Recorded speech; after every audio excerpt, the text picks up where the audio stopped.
Oh yeah, that's cool. All right, shalom, shalom. uh, Tonight we are um, actually broadcasting live from the Ark, from the Maureen Hula's resident. We're going to be on the road tomorrow, and then in the air, flying to on our way to Atlanta. So we decided that what we would do is that instead of having our Bible study on Thursday as we normally do, we would do the study of the scriptures tonight. And it's good to see all of you who came out, made the long drive to the country. Hallelujah.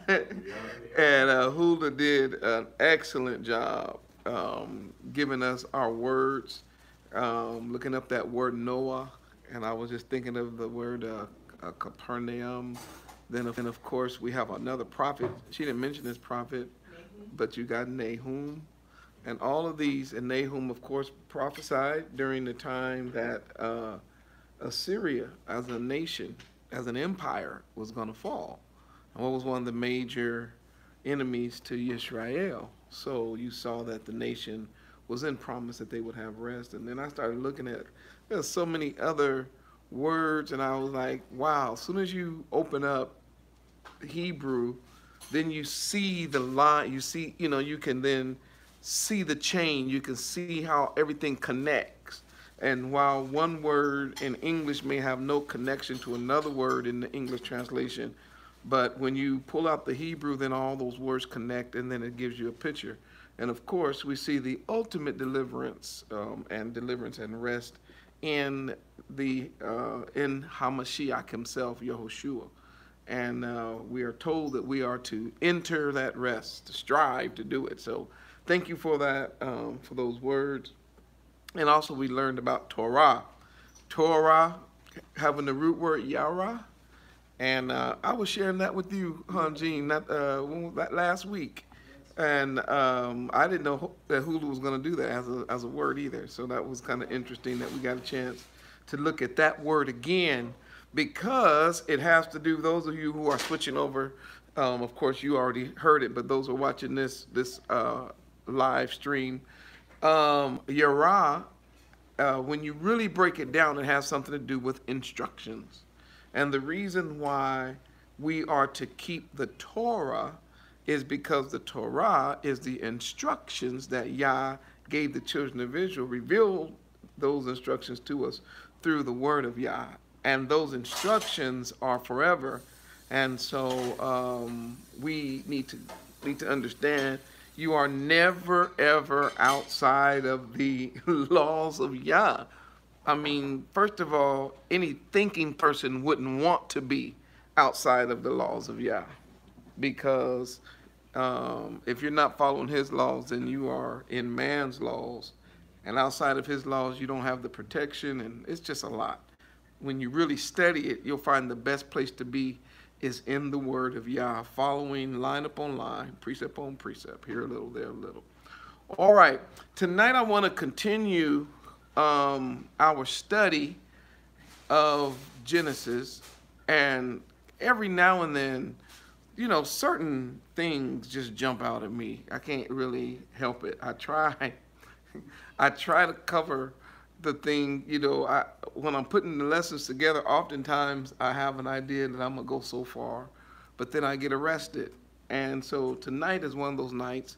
So I want to just share something with you, and hopefully you'll be able to roll with me with this, because it's pretty amazing. Genesis chapter 3 has so much. We've been unpacking this passage. You're backwards. What's backwards? Your camera. Oh, okay. Can we just flip it around? Oh, really? Oh, okay. Okay, all right. So, if anyone knows how to stop this, no, my iPhone all of a sudden when I would go this way, it would, it's making everything in mirror. So it didn't do that before, but it just started doing that now. What? We'll try to just hit this and see if Okay, it let's goes see. the other way. Oh yeah. Okay. Okay, flip it around.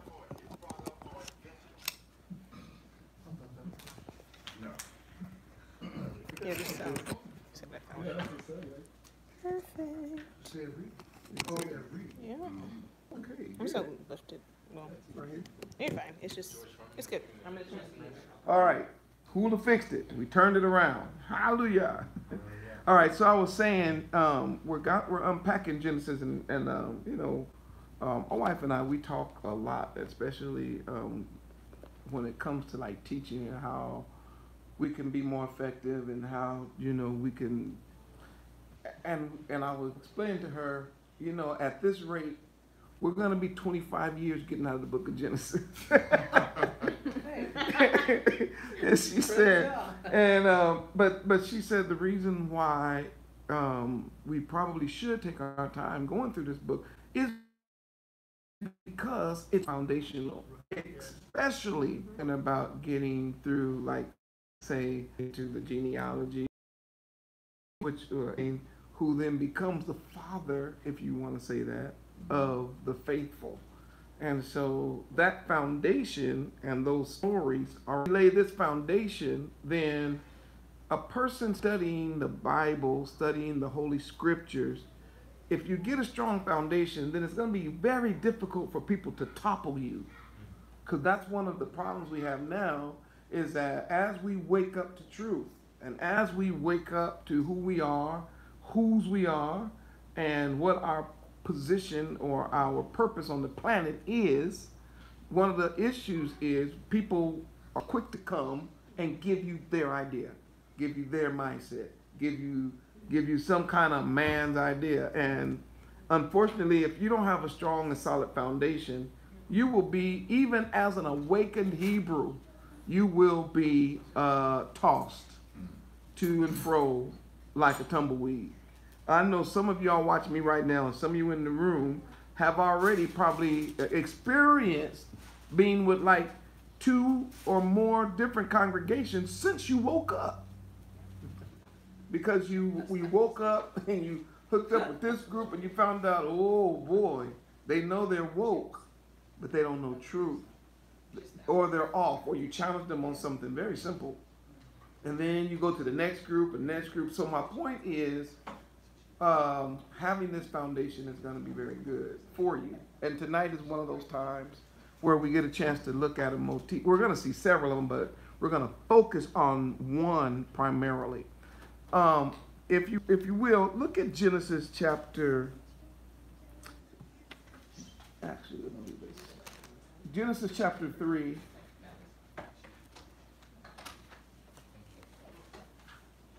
And let's start at verse 20. Because in my study, I decided, let's just start at verse 20, even though I'm not going to spend a whole lot of time on those verses.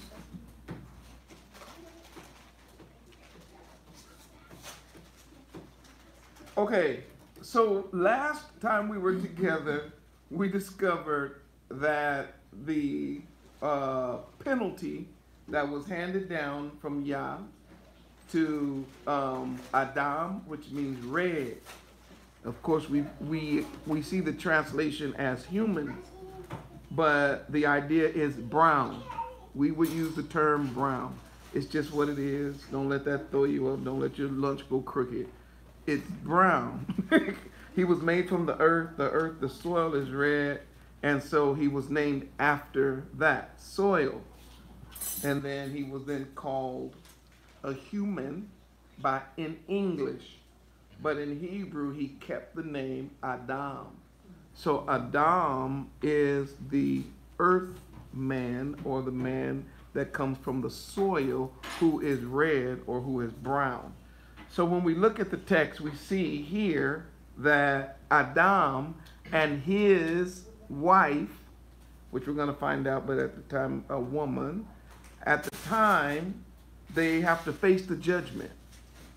And during the judgment, both of them are judged by Yah for the crime they committed against Torah, against his laws. and was given a sentence. And ultimately, the sentence went down on the woman first, and it was told about sorrow. She would experience sorrow. She would have pain in child bearing, and she would also have pain in child rearing, and that her desire would be toward her husband or to be the husband. And we see that everywhere today. The curses or the judgment, if you want to use that term, I think it's a better term. The judgment that was given as a result of their disobedience was that was going to be an issue, is that she would have an issue wanting to be the husband. But he would have the ultimate say or the rule, and that is what he's supposed to be, is to rule. And there's nothing wrong with rule. We got a word now. No one wants to be ruled, but the idea of protection, leadership, guidance, understanding, if you want to use it in the positive, the best place you can be is under a ruler, a person who's going to help you develop. And of course, who's the ultimate ruler? Yahuwah. And so therefore, a man rules as Yah would rule. So you have to bring in all those pictures of the Abba. When it came to the man, he was then also told he would have sorrow. He was told that he would have to work by the sweat of his brow. He was told that thorns and thistles was going to come up, and it goes on and on. Matter of fact, it says in verse 19 that he was going to die. So, believe it or not, he gets the death penalty. I know that's harsh, but Yah said that the day you eat of this tree, of the knowledge of good and evil, you're going to die. Now, that was my last week's lesson. I just want to bring you up. So they actually had to receive a death sentence that turned into a death penalty, because ultimately they both died. But in verse 20, you see something very interesting. Right on the heels of receiving the punishment of, for the woman, child, pain, sorrow, first of all, pain, and the longing, and right after he received his penalty of, working by the sweat of your brow and this and that, then they got the death penalty. It's so interesting that in this, he names his wife. Like right after they're given the death penalty, he's like, okay, let me give you a name. Now here's what's interesting. Here's what's interesting. He names her what? Say it? Right. What's the Hebrew word? Hava. He names her life. Now that's the reason why it's interesting to me is because you would think he would be like, your name is death. Because of what you have done, and because of how you got me to go against Yah, I'm naming you death. So every time I look at you, I want to be reminded of what you did. You see how that's probably what one of us would have done. But the reality is he didn't. He named her Hawa or Hawa. And it literally is the Hebrew word for life. The idea is life. And it says because she's the mother. And what's the word for mother in Hebrew? Im or Ima. Right. It comes from and the way you spell it? Aleph Mem. Right. That's Aleph Mem. So the idea is, Aleph is what? Strength leader. Strength leader means power or strength. Mem is what? So if you put those two together on a base level, you have strength water, or strong water, or the strength of the water. And some people actually believe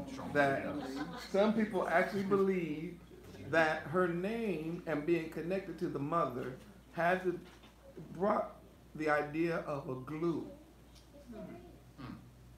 of something that holds things together, like strong water, tight water is something that holds things together. And so, Chihuahua,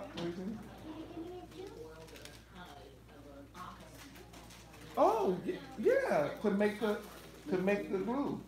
Yeah, excellent, excellent. So, you see, there's a picture here that I want to develop really quick, and then I'm going to move on. She's called the mother of all living because she is going to be the one that's going to be giving birth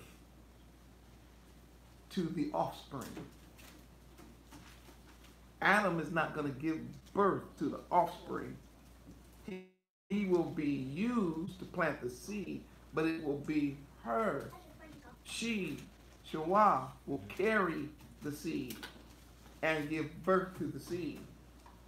And that word all living is in context, obviously, all living humans, not all living everything, because there's other things living before she got here, right? So in context, we know every human being that is living based on the text comes from the union of Adam, the brown man, and Shawah, life. I want you to see how important that is, Zion, because there's a lot of theories going on among Hebrews that there was a lot of different kinds of humans on the planet. And the record is clear. Shawah is the mother of all life. So any other life form that was here, you cannot say it was a human. You can't say there wasn't other life forms here. I'm not getting into that argument. But the idea of the life forms being human, being Adam, being a descendant of the man that came from the earth. And I've spent a lot of time dealing with that lesson for a reason. It's because his offspring is who populates the planet. Did y'all catch it? Yep. Yeah. What, this way? Okay, shoot. Am I still in the? Into the black, like not off to the wall, but into the black of the TV. Yeah. Yeah, this way? Yeah. Turn around behind you. Scoot to the. Oh, yeah. all right. Am I still in the frame? Yep. It's better, but you gotta. Tell me what I gotta do. Yeah, that's better. You good? Am I okay? Yeah. How's that? Is the screen covering me? Am I good? There's two little lights on the TV. Yeah. Yeah. What happened? Yeah. Yeah, there's the two lights you can see. Oh, okay. But that's, All right. we can work with that. We at the house for those of you who are just tuning in, and it's always more laid back. I actually like it when we can just relax at the house and do a lesson. It's kind of cool. Never know what's going to come out of the lesson when you're in an intimate situation like this. So we're just inviting all 25,000 of you that's going to watch this video into our little space. Okay. So the idea of multiple human species. At this particular time in our study, we have to say, no, every human being, every Adam, every child comes from Chawah. That's her name, or Hawa. Now, that's important to see because he did not reject her by calling her death, called her life, which means that they understood that even though the penalty of their crime was going to bring death, they also understood that they weren't getting ready to die today. So the idea of them dropping dead at that very moment, they knew that that wasn't going to be the case. Because he would have never named her the mother of all living if they were going to die that day. Do y'all get it? Okay, so they had an understanding of Torah, brought back to them, because remember, I taught a lesson on how she twisted the word of Torah when she spoke to the serpent and said, in essence, I'll use the English, she literally said that Yah said, if we eat this, we're going to die right now. And that's not what he said. He said, dying you shall die. So now it's brought back. They're under, but they are under the punishment of their crime. But nevertheless, Adam sees Hawa and says to her, you will be called the mother of all living. Yes, and in your Bible, you have Eve. Where I put my glasses? I'll drop them. Okay, so let's get to verse. Oh, I got one more thing to say.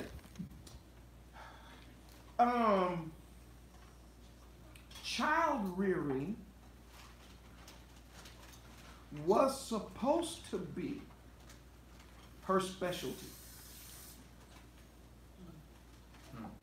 Okay, so the idea of giving her a name like life means that she should have lived up to her name by making sure that she put life, or we're going to use that term, that she imparted the way of life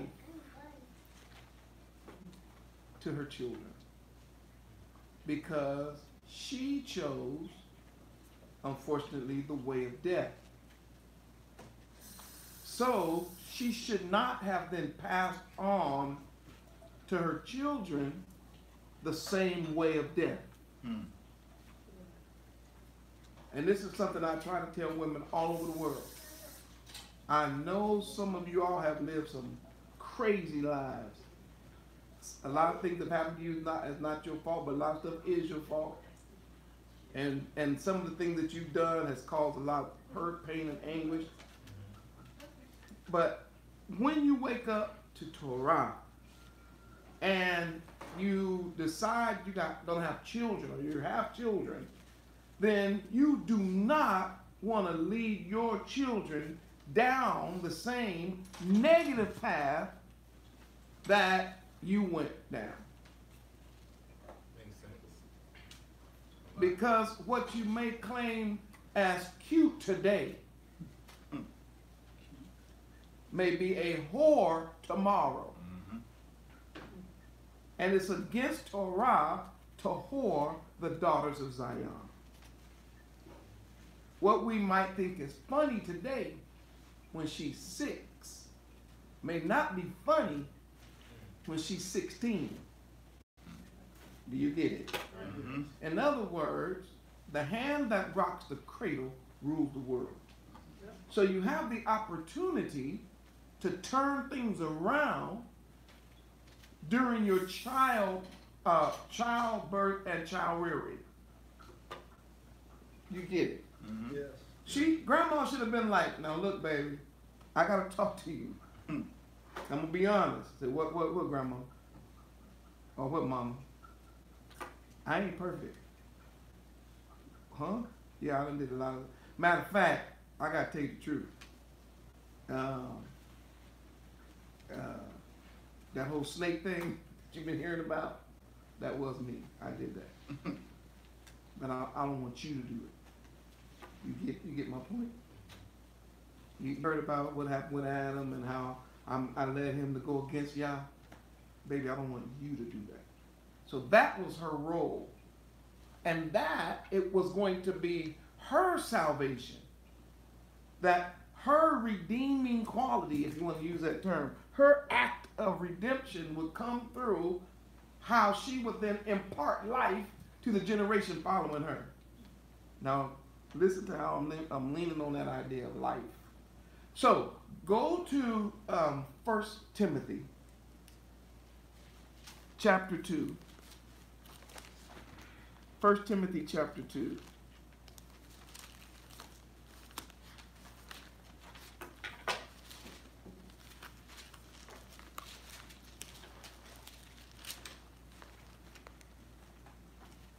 And let's look at this verse 15.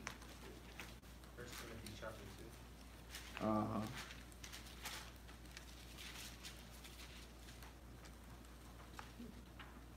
First Timothy chapter 2. Let's look at verse 15.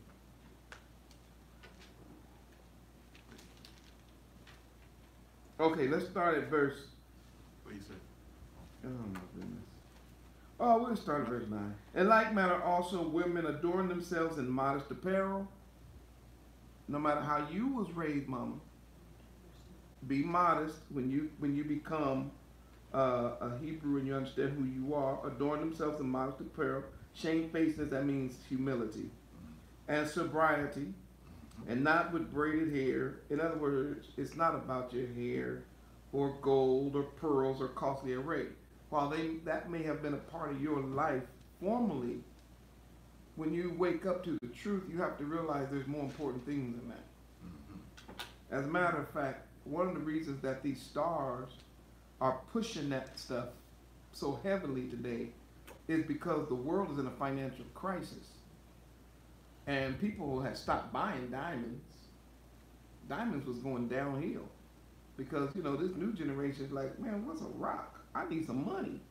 I need land. I need a car. So they wasn't saving up $20,000 to buy a little piece of rock this big to put on their finger that they might lose washing dishes. But the world knows how to, go find some whores that they'll have sing and whore themselves. And then they'll sing songs about diamonds, diamonds, diamonds, diamonds. It's all about diamonds, diamonds. If you ain't wearing these diamonds, you ain't wearing these diamonds, you ain't nothing. You ain't nothing, nothing. I'm dripping, dripping water, dripping, dripping with the ice. Diamonds, diamonds, diamonds. Next thing you know, everybody talking about, I need to go get a diamond. I need a diamond. Diamond. And you know what? I need a bigger diamond. Because it's all about motivating the economy. Because those diamonds really do nothing for you. And if you really understood about that, and this is a soapbox, but if you are not actually going to a diamond manufacturer to get your diamond, you're getting glass anyway. Right. You're spending $3,000, $4,000, $5,000 on cut glass. Cornea. Period. They don't sell diamonds in the mall. They don't sell diamonds on the corner store. Those are diamonds. Them ain't diamonds. And I know you think it is until after you buy it, get in need economically, take it to a pawn shop and see how much you get for it. They will not even take the diamond into account. They'll weigh the gold. This is true. Oh my goodness. You're dibbling that a little bit with it. You know I'm telling the truth, right? Yep. Okay, so let me get it. Yep. So it's all that is all a game. They've been using Hebrews to do all kind of stuff. Listen, real value is not in costly array and in gold and diamonds and all that. The real value of a imma or a mother is the beautiful person of the heart who then pushes life onto her offspring. That's her ornament. And the Bible says it's literally beautiful. But let's go back to that Timothy, because I want to get down to this idea of child rearing. And my page got flipped over. Hold on. 1 Timothy chapter 2, verse 5. Let's keep going. And verse 11 is, here it is. It says in verse 10, but which becometh woman profession godliness with good works. Let the woman learn in silence, which is, by the way, let her learn. This idea of these camps teaching that women can't be in the same room to learn with men and all that, that's not biblical. That's a camp. That's why I teach against camps every time I get a chance. Paul literally says let the woman learn. She just must take the same posture as men. She can't come into class and take over. She takes the same posture as any student. Let her learn in silence with all subjection. But I suffer not a woman to teach nor usurp authority over the man, but to be in silence. For Adam was first formed, then Eve. And Adam was not deceived, but the woman being deceived was in the transgression. So here, you have the picture going back to Adam and Eve of who was actually deceived by Hashatan. And therefore, she then is given a covering so that Hasatan won't wreak havoc with her again like that, or should not. So Yah sets it up to where she has a covering. Now, notwithstanding, she shall be saved, and I hear that word childbearing, but really, if you click on that word, it's going to take you to the idea of child rearing. You're not saved just by having the baby. You're saved by how you raise the child. Why? Because that's because the hand that rocks the cradle rules the world. And eventually, through childbearing and rearing, Yah is going to give us his only begotten son. So let's just use Miriam. What if Miriam said, you know, I was raised in the temple and all that, but now, you know, that I'm carrying the Son of God, I'm going to raise him any kind of way I want to. You can't tell me how to raise my child. Yeah, I'm grown. What kind of Messiah we would have had? But obviously, she did her best to raise him in what? Torah. And when he became of age, he was able to recognize, I must be about my Father's business. It's a beautiful scene. So the idea of redemption, which we've done this a lot in this class, is shalom and shalem, right? How do you make it right? You messed up and I heard you were sorry, but how are you going to make it right? And what he tells the woman is the way you'll make it right is through how you raise your children. That's your hope. And I know people going to get mad at me and write me letters. It's fine. But the truth is, women have always believed they could, Hebrew women believed they could do it without men. But the man has been gone from the house ever since the New Deal. And the man was replaced by a welfare check. And as a result of the man not being able to be in the house, we had 56 shootings in Chicago. Mm-hmm. Homosexuality is through the roof among our people, where it used to not even be mentioned among our people. Gang violence is not on the decrease, it's on the rise. And we end up dibbling and dabbling in everything because kick the man out. Now we're dealing with a generation of men who ain't never even seen a man. It used to be an honor when a person came to you and said, who's your father? Now if a person asks you, who's your daddy? You'd be like, you trying to say something? Mm-hmm. You ready to fight. Like, how did who's your father become fighting words? You know, or a woman have a kid and you see her walking, you say, so where's your husband? What you trying to say? Dang, I'm sorry. I ain't trying to say nothing.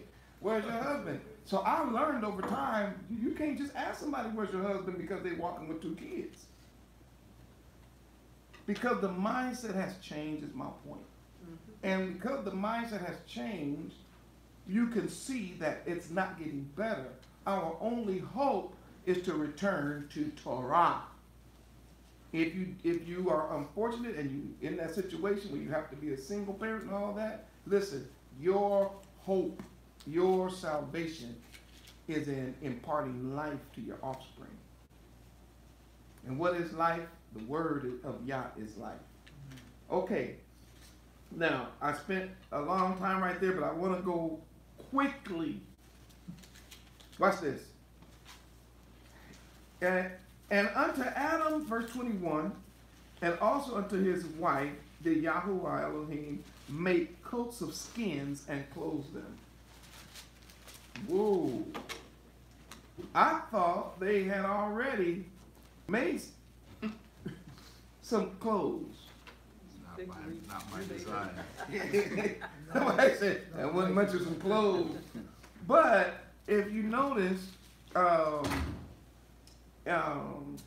they sewed together the fig leaves together. So here's the picture. They came together as Ahad and worked on a project. And their project was, we're going to take these leaves and sew them together. So they did the whole project themselves. And that's what they came up with, was a leafy apron, right? Which covered, most likely, just the front. So you got all front and no back. So when they saw each other, they were like, we're covered. But when they walked away from each other, Oh my goodness. they were exposed. So in this picture, you see Yah doing something, and I promise you we'll get deeper in this at a different next time we talk, because this is a whole lesson unto itself. Yah makes for them coats. The word there in Hebrew is the idea of a tunic. So they are now clothed from probably shoulder all the way down. And it says he made coats of skins. Notice the difference. A leaf or leaves come from the plant kingdom, correct? Mm-hmm. They come from vegetation, they come from the trees. But the skins come from what? Yeah, they come from animal life. You got two different things going on here. One of the clothes that they put on, it didn't require death. Mm-hmm. Taking leaves from the tree does not kill the tree. But taking skin from an animal kills the animal. Now watch this.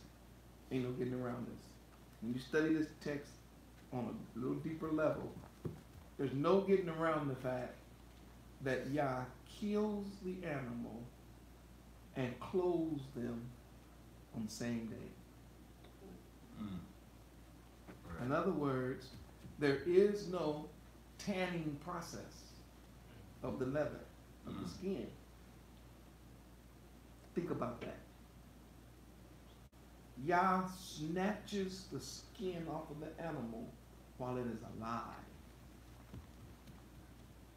so that they are forced to watch this animal.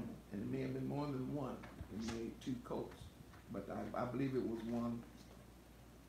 Whatever he did, they saw the death of the innocent in order that they may be covered. Mm.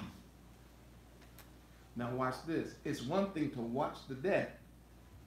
It's quite another thing to have that animal skin, while it's still wet, while it's still bloody, just put on you. Mm-hmm.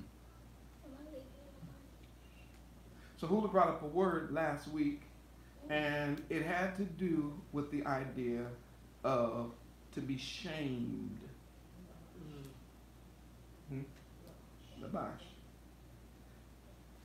So the putting on of the skins, bloody, smelly, after a while, dry, uncomfortable. Watching the lamb die and his skin is now on me. Created in them, or should have created in them, a sense of shame. It was our fault. It was us that caused this animal to die, and now we got the skin on us. So I'm going to deal with this later. I promise we're going to go deeper. But this idea of covering, giving a skin, watch this, was really giving them a second skin. You need to write that down. Because he gave them a covering in the beginning. We discovered what that was through deeper study. That they were covered with a sense of light. L-I-G-H-T. It was or in Hebrew. But now, because of their transgression, the loss of the light allowed them to see themselves exposed. They're not given the same thing back again. They're given a substitute. And the substitute is an animal skin. And there's so many things, I'm trying to move on, but there's so many references about why is he putting an animal skin on two humans? And I'll just put it like this, just to let you see it, and we'll move on. I got a whole nother lesson just on this. But when Yah looks at the skin of the animal, he's reminded of the innocence of the animal. So in order to see them, he has to first see the skin. Mm-hmm. He has to first see the depth of the animal and the covering that he provides. So as long as they wear that, he's like, okay, you know what? I can deal with you. But even that is going to be a temporary covering. Later, we're going to discover that Yah is literally going to tell us that we have to take off all of our old clothes and we have to be clothed with the clothes he provides. Right. There's a commandment in Scripture to put on HaMashiach. Ooh, and that's why I said for now, we're going to go back to that lesson.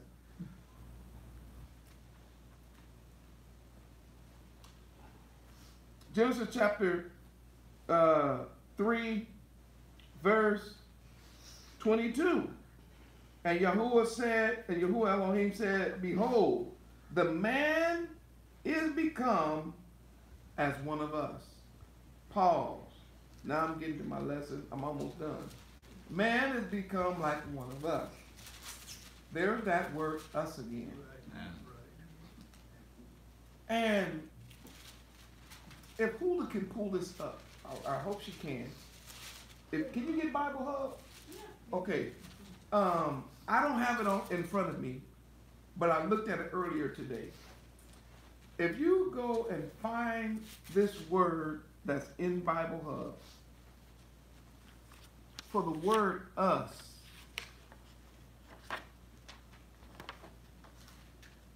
what you're going to discover is something very, very, very interesting. Huh? Yep, that's it. Pull it up. Click it. All right, those of you watching the screen, here we go. Here's the word. Then.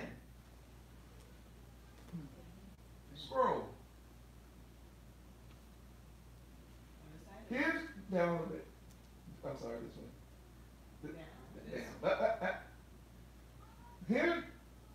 Here's the it's a primary preposition definition from.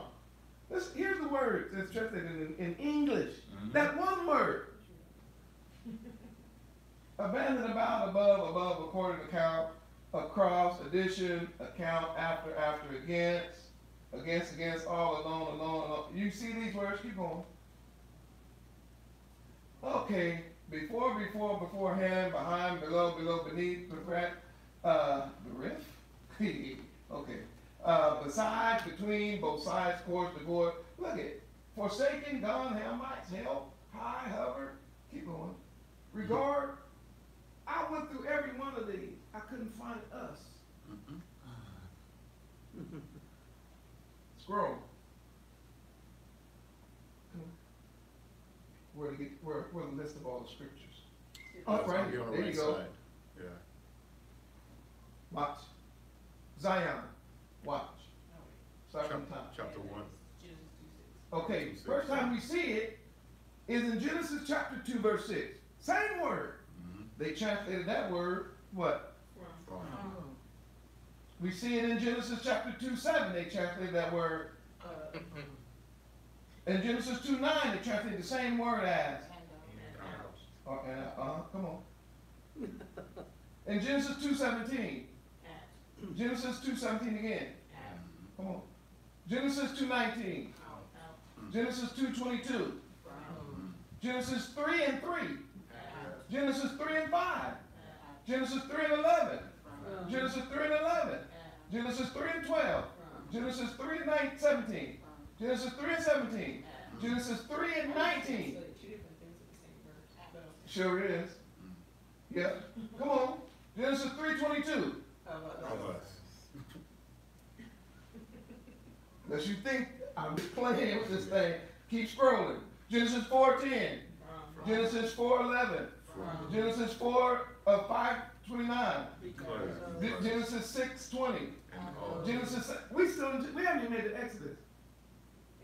This word 1,200. there, I was gonna say, over 1,000 times it was translated. Guess how many times it was translated from us? That's great. This time. Why? To fit a doctrinal To see. presupposition. The Hebrew word, when they translated of us, is menenu, Mm-hmm. not just mean. So, I mean, there gives a little bit. It's right there, wait, I see a menu right here, 317, menu, Yeah. at. Yeah, there it is right there. It's the same, next one, 3:5. I'm not saying either. I'm saying why was that such a, not only was it such an emphasis, in most of your King James versions, they capitalized the U.S. Agenda. So what it does is, it's pushing a doctrine. Mhm. Yep. It's pushing Trinitarianism. Yes. If Yah is saying man, human, Adam, brown man, has become as one of us, and he's saying it in context of the other created beings, Right. then it would have to be specified. You can't capitalize the U and the S, because that would make, in English, when you capitalize, when we capitalize certain words, it points to deity. So us capitalized makes a plurality of deities. Mhm. It would have to leave it lowercase. You get my point? Yes. So if he's talking about the hosts who also are aware of function and dysfunction, then it should have been left. My point is, they should have left it alone. Right. Because the word there for one is the word for ahad. Mhm. So in Hebrew, the emphasis is man has become one at. Man has become one then. Man has become one of. Man has become one with. So when you put all these other words in, here's what's happening. There's no multiplicity of gods floating around. All he's saying is, now man has become ahad with those of us who know function and dysfunction.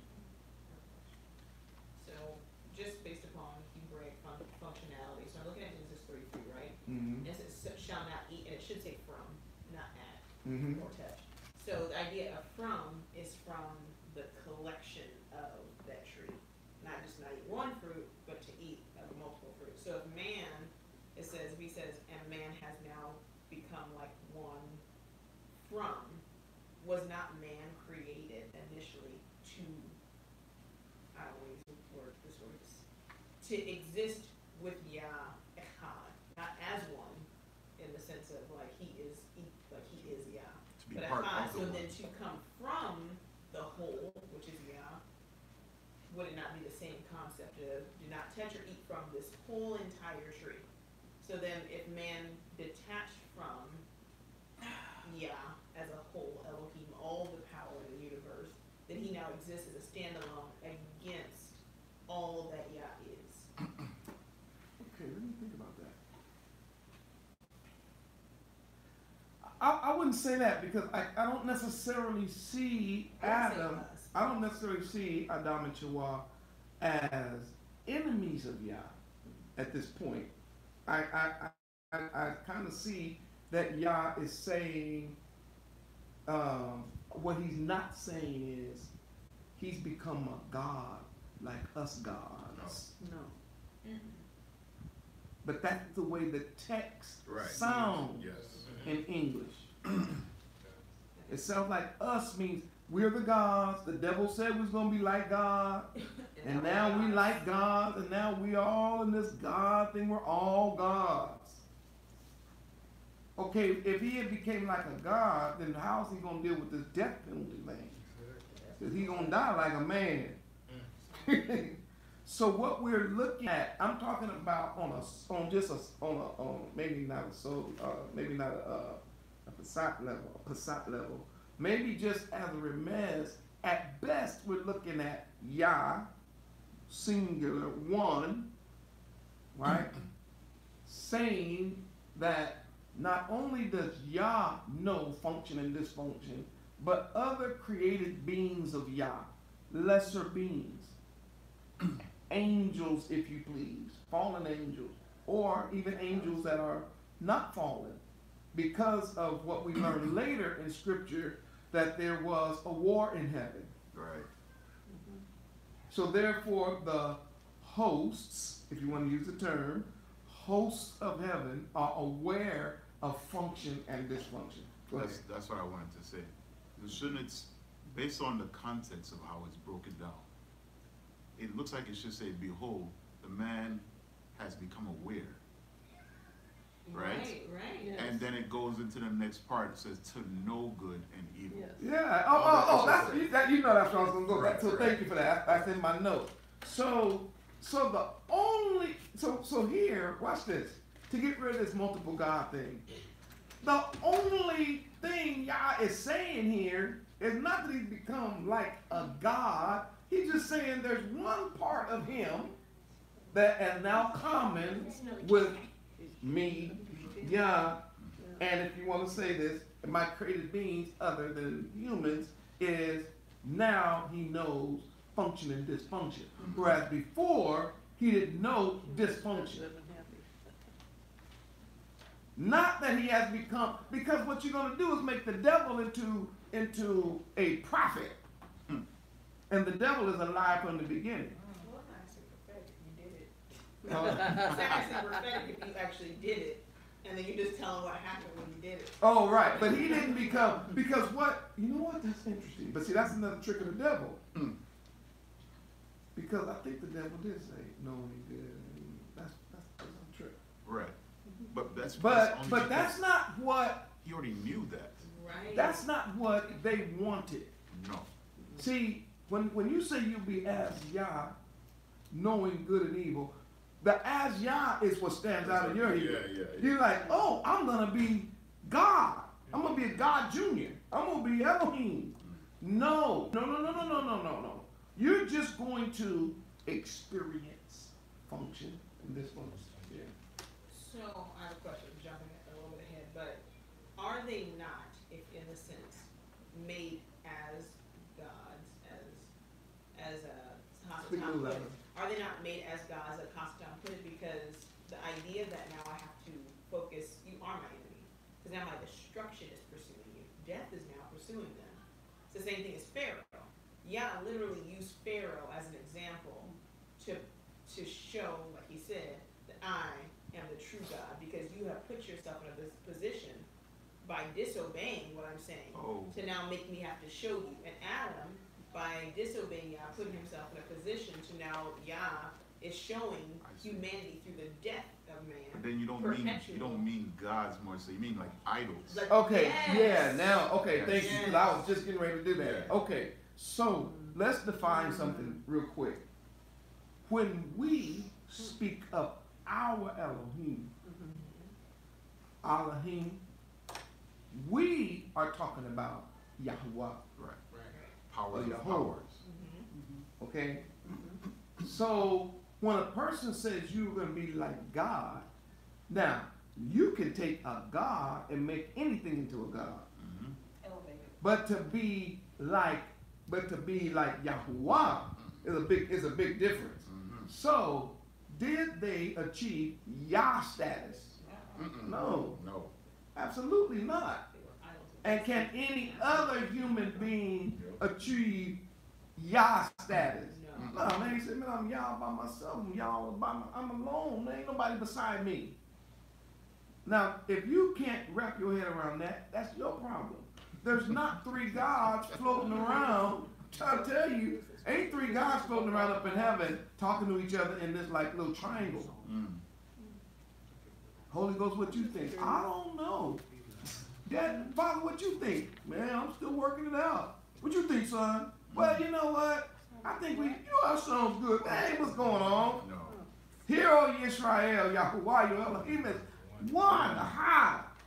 So, that don't let the us, is my whole point of emphasis here. Don't let that us throw you off, because in Hebrew, it is not speaking of a multiple gods. Right. Because, I see your hand. Okay. Because Trinitarian would tell you here's the Trinity, right? Mm-hmm. But if it's us, what's stopping it from being from 3 to 3,000? Right. Why would you stop at 3? Why come not 2? How come not 5? How come we don't just go for the gamut like on Mars Hill? Paul said, boy, walk through your city, y'all got gods to everything. He said, but I want to declare it to you what? The unknown God. The one you don't know. Who is actually the creator of the universe. Y'all get it? I wanted to bring that out because a lot of people say right here it speaks of the Trinity. That word does not speak of a Trinity. That word is talking about, at best, Yah dealing with the hosts. Now, go to Genesis chapter 2. Flip over one page in your most Bibles. Genesis chapter 2, verse 1. Genesis chapter 2, verse 1. Mm-hmm. Read it. Thus the heavens and the earth were finished, Uh-huh. and all the hosts of them. So you see that word host? Yes. What do you all think when you hear that host in English? Before you studied it in Hebrew, I already know where you're going. All the But bunch in of them. English, what does it sound like? All the bunch All of them. together. All the bunch of them. Multiple. What would you say? When I used to read it, I was thinking when he finished, he was talking about all the things he created on the earth. Oh, and all the angels too. Right. But the word host, hit it on Hebrew. The word host there, you will discover it means in English, it should have been armies. The heavenly host is the heavenly armies. Why do you need an army? There was a war. We find that out later. He had already completed the creating of the host of the Shamayim. You got the word? Click it. Let's see. Not temperature and all that. Host. Go over here. See where it says word origin? Uh-huh. Click it. Oh, okay. Oh, I must have been with Jeff Bennett. But if you read it, you're going to find out that the host oftentimes will represent the Yah's army, or a crowd or vast array. So that could be, the host could be also hinting to the fact that all the angels and all the were created too. In other words, when it was finished, it was finished.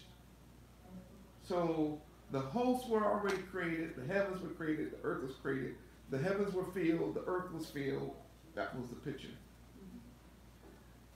Okay, because I titled this "The Tree of Life," let's get to that verse and then we'll stop there.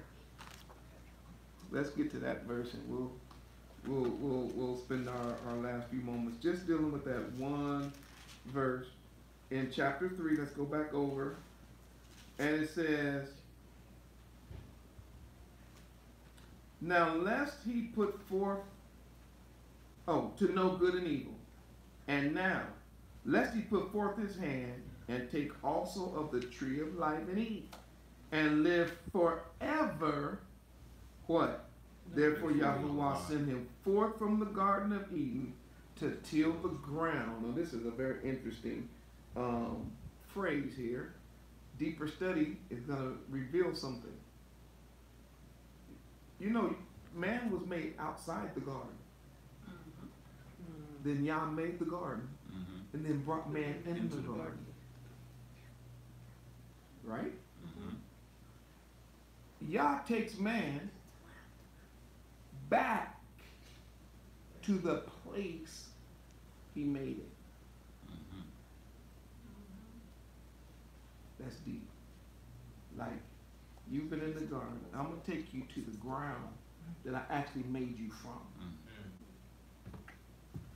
I submit to you, he took him to the very plot of dirt.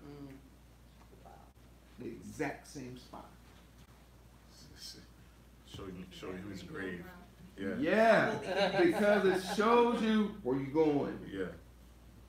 I dug you out right here, and the imprint is still here. You're going to be laying, you're going back in this hole. What's that famous line? I brought you in this world. Right. Isn't that interesting? Notice that he takes him out of the garden. Now this is what arrested me. It says from whence he was taken. So he was taken. He was taken from the earth, placed in paradise. Now notice what it says in verse 24. So he drove the man out the man, and he placed at the east of the Garden of Eden. Now that is a mistranslation again.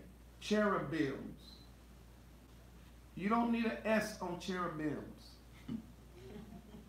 The root of cherub is karub. A harub is singular. Cherubim is plural. Cherubims is ebonics. You don't need bims. Bunch of thems. So Yes. we already know that there were more than one angel here, because the word is plural, not a cherub, but cherubim. But here's what I thought was very, very interesting. But we only get one sword. We get cherubim, one sword that goes every way. Can anybody just tell me what the one sword is, or what you think it might be? It's the word. Yeah. How come not two swords? How come not one sword at every entrance? Why did Yah put that down? That one sword, but cherubim. Because he said it before. He says, I did not come to bring priests, but I came to bring a sword. And notice who's carrying this sword. The host that I mentioned in Genesis chapter 2, verse 1. One of those created beings have been deployed, or a few of them have been deployed on a mission. Is any of them carrying it though? Huh? Is any of them carrying it? Or does it just exist? It just exists. Because it says and the flaming sword, not like and the cherubim with the sword. The sword is the thing that's keeping them out. Right. Because then, in Revelation, he says that they're going to be destroyed by the word of his mouth. I'm gonna get to that right Right. now. This is right good. I know everybody, I get it. Cause I felt the same way when I was getting this research together. I said, "Ooh, I get this." Watch this. Watch the term. Watch the term at the end. What does it say at the very end? It says, "And the flaming sword was turned every way to do what?" This is the word sword shall Pause. flame.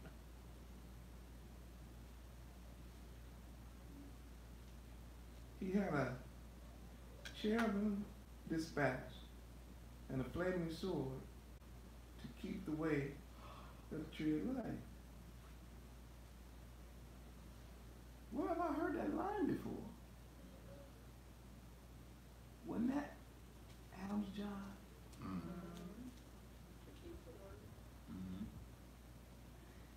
Let's see. But with his knowledge of Let's just see. Dysfunction, he could Let's just see handle that anymore. if that was his job or not. Go back to chapter 2.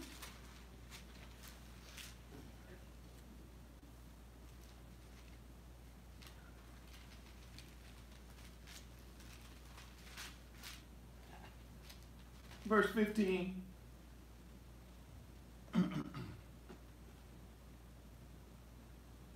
Come on. And And Yahweh Yahweh Elohim took took the the man man and put him put in him the Garden in of the Eden to to dress dress it it and and guard it. Cultivate and watch over it. Okay, come on. And Yahweh Elohim commanded the man, saying, From all every tree of the garden you thou are may not freely eat, but the tree of the knowledge of good and evil you must shall not not eat. eat of it. For when you eat from it, you must assuredly will die. Was he given instruction? Mhm, Yeah, Was he given a commandment? yeah. He failed. mhm, He got kicked out. mhm. But Yah was like, but I still need somebody. I gotta have somebody take his place. I still need this way. Now here's the word. Guard it. I still need the tree of life protected, guarded, watched, because there's only one way. The idea of Adam reaching for the tree of life after he had sinned, right? Watch this. Would corrupt the way of the tree of life. Did you get that? In other words, when people learn certain martial arts, whatever, right, and they go to a particular temple to learn the skill, they do what's called, they give them an insight on how this is the way we do things here. Yeah, you're coming to get a skill, but you just can't come up in here any kind of way. So when it comes to the tree of life, there is a way you have to approach the tree of life. And now, since Hula stole my thunder, we're going to go get it anyway, and then I'm going to come back with it. Yeah. But then, chapter 2, around verse 15, what we just read, that was actually the word that as the guard that's in chapter 3. Exactly.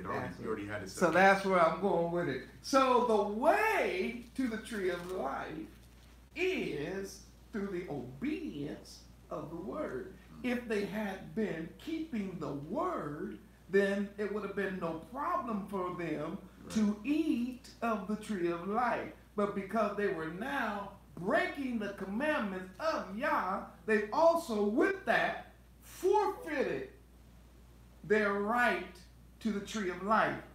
Let's look at Revelation. And then we done. Y'all yawning on me, and I'm waking up. Oh dear. Watch this. Come on now. Revelation 2 and 7. 2. Uh-huh. Quickly, Revelation 2, 7. He that hath an ear, let him hear what the Ruach saith unto the assemblies. Mm-hmm. To him that overcometh, will I give to eat of the tree of life, Which is in the midst paradise of of the God. paradise of Yahweh. Oh, so we're going back. So it is cyclical. So the Old Testament does matter. So we are going around. Oh, but the tree of life is there, but can't everybody get to it? No. I got another one. Revelation 22.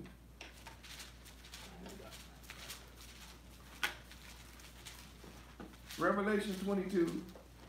And I love this. This is what I read often.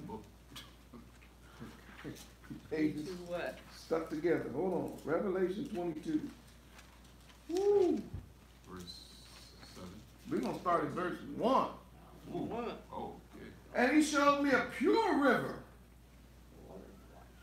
of water of life, clear as crystal, proceeding out of the throne of Yah and of the Lamb. And in the midst of the street of it, on either side of the river, was there what? Tree of life. It's in the Bible. There you One big It's right there. I didn't even notice about this tree until I read this. Adam completely tripped out.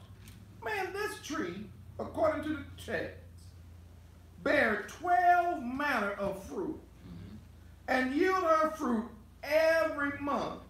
And the leaves of that tree were for the healing of a nation. Why did he grab fig tree leaves when he could have grabbed these leaves and been healed from his sin? Come on, watch this. There shall be no more curse. Really? Yeah.